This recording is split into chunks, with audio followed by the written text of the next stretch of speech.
Now we've already discussed the idea that frequency doesn't change during refraction, but just to clarify, this is looking at a slightly different concept. Up to now we have just considered the idea that the light arriving in is of a single wavelength, a single frequency, and that's called monochromatic light.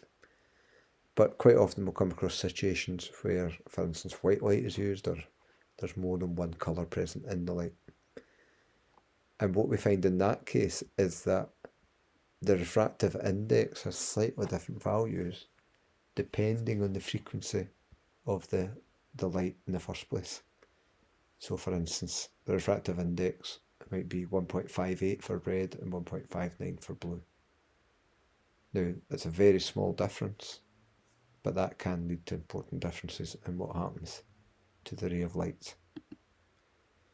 So the blue light has a slightly higher refractive index, so it's bent more. Now we've exaggerated it a wee bit in this diagram.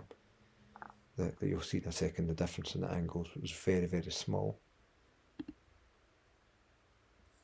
So for instance, if theta 1, the angle in air, was 32 degrees, and then we could get the angle between the two blocks, the two colours in the block. So we can use n equals sine theta 1 over sine theta 2, but we've got to do that for both red and for blue.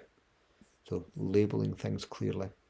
For the red light, we're using 1.58. Sine theta 1 is 30, and therefore rearranging that, we get theta 2 is 18.5 degrees.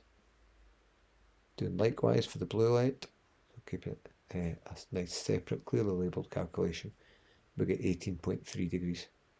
So it's a 0.2 degrees difference. That is very small, but over a large enough scale, you know, if you're quite far away from a prism, if you think about the raindrops in a cloud, you're quite far away from them, then that can lead to significant separation of the colours and lead to effects, rainbow effects and so on. But for this example here, just ask you the difference between the two. So 0.2 degrees is the answer.